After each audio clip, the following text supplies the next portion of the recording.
Hello students, आज हम पढ़ने वाले हैं worksheet number 18 for class 10th और इसकी डेट है 14 अगस्त। आज का हमारा टॉपिक है ओम का नियम। ये चैप्टर विद्युत में है।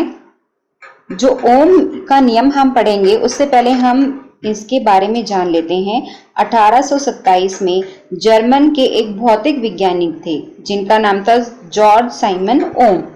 उन्होंने क्या देखा कि यदि धातु के तार से प्रवाहित विद्युत धारा जो है आई और उसके सिरों के बीच विभवांतर जो है उसमें परस्पर संबंध है और इस संबंध को ही ओम का नियम जो है वो नाम दिया गया।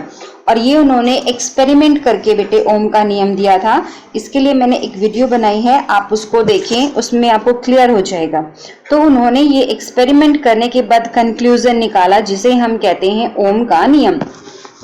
ओम के नियम की अगर हम परिभाषा को देखें तो एक विद्युत परिपथ में सुचालक के सिरों के बीच विभवांतर उसमें प्रवाहित होने वाली विद्युत धारा के समानुपाती है। ठीक है, देखो यहाँ पे क्या बताया गया है कि जो विद्युत धारा है वो किसके समानुपाती है? विभवांतर के।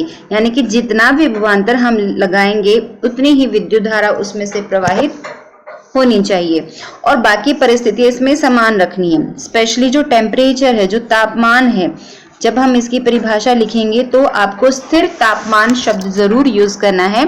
स्थिर तापमान पर क्या होगा? विद्युत धारा जो है वो विभवांतर के समानुपाती है। और हमें पता है विभवांतर को हम V से डिनोट करते हैं जिसका जो मात्रक है वो है वोल्ट। विद्युत धारा को हम I से लिखते हैं और इसका मात्रक है एम्पियर। R यहाँ पे प्रतिरोध है, इसका मात्रक होता है ओम। तो प्रतिरोध यहाँ पे एक नया शब्द आया है, ये कहाँ से आया?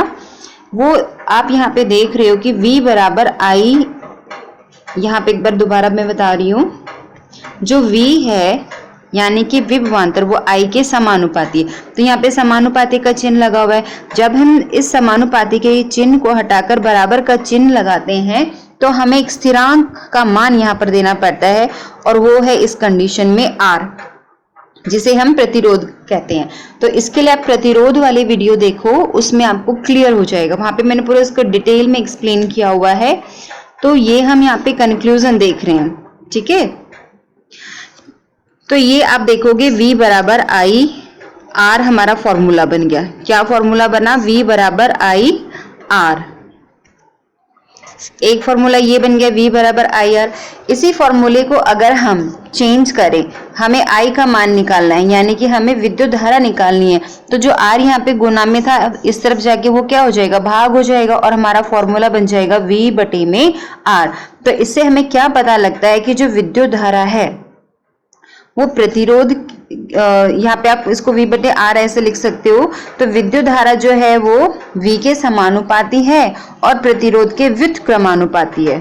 ठीक है, एक बार इसको मैं आपको समझा देती हूँ इसका क्या मतलब है। इसका ये मतलब है कि देखो, फर्स्ट यहाँ पे हमें पता चल रहा है V समानुपाती है,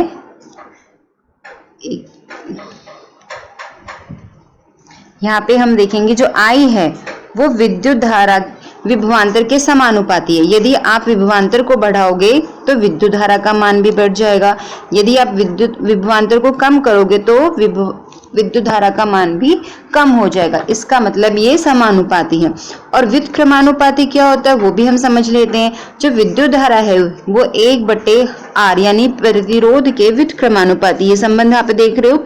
इसका ये मतलब है अगर हम प्रतिरोध को बढ़ाएंगे तो विद्युत धारा कम हो जाएगी, अगर हम प्रतिरोध को कम करेंगे तो विद्युत धारा बढ़ जाएगी। ठीक है, आई होप ये क्लियर हो गया होगा आपको। तीसरी रिलेशनशिप जो हम इस फॉर्मूले से निकाल रहे हैं वो है प्रतिरोध की। प्रतिरोध का फॉर्मूला हमारा बन जाएगा R बराबर V बटे में I। R यहीं पे रखेंगे और ये I उस तरफ क्या हो जाएगा? भाग में आ जाएगा। तो फॉर्मूला बन गया R बराबर V बटे में I। ये जो R है ये है प्रतिरोध, इसे हम कहते हैं प्रतिरोध। और एक नियतांक होता है किसी भी धातु के लिए। नियतांक मीन्स एक इसकी फिक्स वैल्यू है, हर टेम्परेचर पे ये वैल्यू फिक्स आएगी। और प्रतिरोध की अगर हम परिभाषा देखें तो ये किसी भी धातु का गुण है, या आप कह सकते हो चालक का, जिसमें से विद्युत धारा प्रवाहित होती है, उसका ये गुण है जिसकी वजह से ये प्रतिरोध विद्युत धारा को प्रवाहित होने से रोकता है। उसको उसका क्या करता है, विरोध करता है। ठीक है, और इसका SI मात्रक ओम है, इसको हम ओमेगा के सिंबल से लिखते हैं।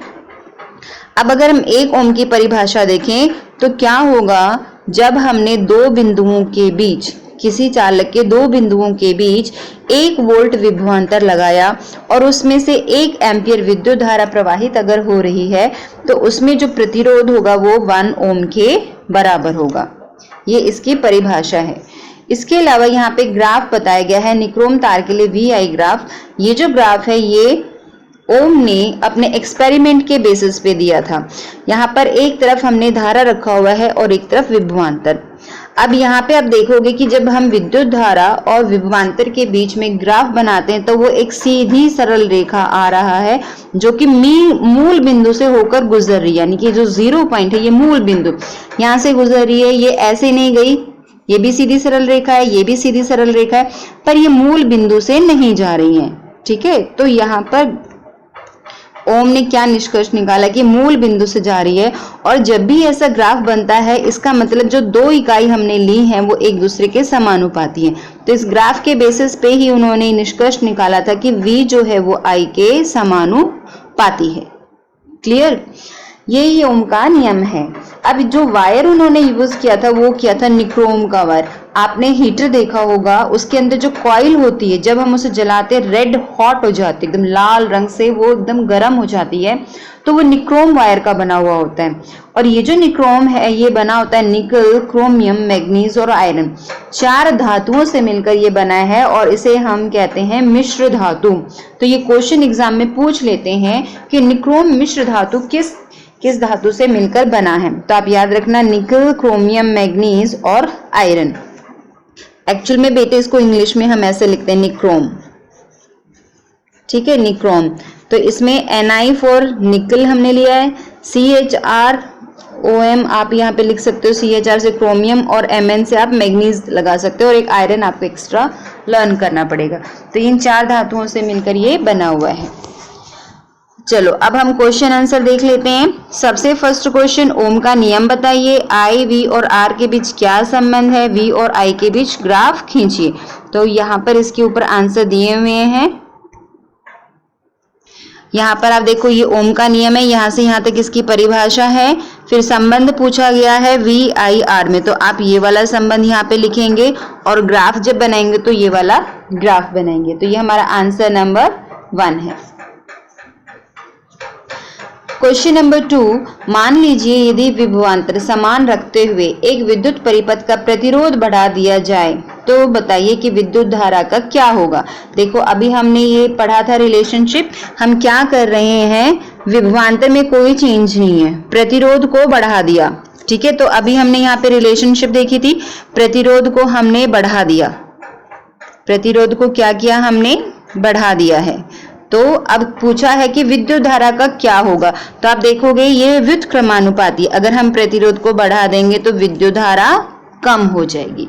ठीक है, क्योंकि व्युत्क्रमानुपाती है। तो आप ये रिलेशनशिप लिखोगे और फिर नीचे लिखोगे यहाँ पर कि यदि विद्युत प्रतिरोध को बढ़ा दिया जाए तो विद्युत धारा का मान कम हो जाएगा। ठीक है, क्वेश्चन नंबर 3, यहाँ दर्शाए विद्युत परिपथ में विभवांतर क्या है। यहाँ पे एक न्यूमेरिकल है, ये आप देखोगे। अब इसको हम सॉल्व कर लेते हैं। हमें क्या निकालना है, विभवांतर। तो पहले हम देख लेते हैं क्या क्या गिवन है। 2 एम्पियर, ये क्वेश्चन नंबर 3 का आंसर है। एम्पियर क्या होती है, विद्युत धारा। तो आई का मान कितना दिया हुआ है हमें, 2 एम्पियर। उसके बाद यहाँ पे ओम, 13 ओम क्या है, ये प्रतिरोध है, R बराबर में 13 ओम। ठीक है, और हमें निकालना क्या है, विभवांतर। हमें क्या निकालना है, V निकालना है। अब हम क्या करेंगे, फॉर्मूला लगाएंगे। V निकालने के लिए फॉर्मूला क्या है हमारा, V बराबर IR। तो ये हमारा फर्स्ट स्टेप हो गया, क्या क्या गिवन है। सेकेंड स्टेप में हम क्या करेंगे, अब इसका फॉर्मूला लिखेंगे। तो फॉर्मूला हो जाएगा V बराबर IR। और फिर थर्ड स्टेप में हम मान रखेंगे। तो I हमारा यहाँ पे कितना था, 2 गुना में R कितना है, 13। और V की जो इकाई मात्रक होता है वो V होता है। तो आंसर कितना हो जाएगा, 13 दूनी 26 वोल्ट। ठीक है, तो ये इसका आंसर है 26 वोल्ट।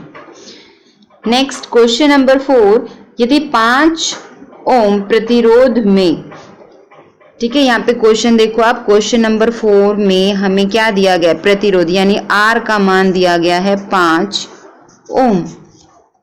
10 वोल्ट विभवांतर है, यानी कि V दे दिया, V का मान कितना आ गया 10 वोल्ट विभवांतर है, तो प्रवाहित विद्युत धारा का मान ज्ञात करना है। यहाँ पे भी हमें I निकालना है, तो I का फॉर्मूला क्या होएगा, I, यहाँ पे हमें विद्युत धारा निकाल रही है, तो देखो R और V दिया हुआ है, कौन सा फॉर्मूला लगेगा हमारा, ये वाला लगेगा, यानी कि I बराबर V बटे में R। अब हम मान रख देते हैं, V हमारा कितना है 10 वोल्ट बटे में R हमारा कितना है 5 एम्पियर। ठीक है, आप इसकी जगह सीधे, इनकी जगह आप सीधे क्या कर सकते हो, वो भी लिख सकते हो, सॉरी ये 5 ओम जो है 5 ओम होगा, रेजिस्टेंस कितना है यहाँ पे 5 ओम है, 5 ओम है। आप ऐसे भी लिख सकते हो या फिर सीधे क्या लिख सकते हैं, विद्युत धारा की मात्रक। तो अब इसको डिवाइड करोगे तो कितना आ जाएगा 2, तो आंसर हमारा आ जाएगा 2 एम्पियर। तो आंसर नंबर 4 हमारा होगा 2 एम्पियर। क्वेश्चन नंबर 5, 1 ओम को परिभाषित कीजिए। तो आपको यहाँ पर 1 ओम की परिभाषा जब आप लिखोगे तो आपको ये बताना पड़ेगा कि जब विद्युत धारा से, जब किसी चालक से 1 एम्पियर धारा प्रवाहित होती है और उसमें विभवांतर 1 वोल्ट लगता है, तो जो प्रतिरोध उसमें उत्पन्न होता है वो 1 ओम होता है। ठीक है, आई होप ये आपको समझ आ गई होगी वर्कशीट। इस वर्कशीट को करने से पहले आप 2 वीडियो हैं उनको जरूर देखना, ओम का नियम और प्रतिरोध, उससे आपको ये एकदम क्लियर हो जाएगी।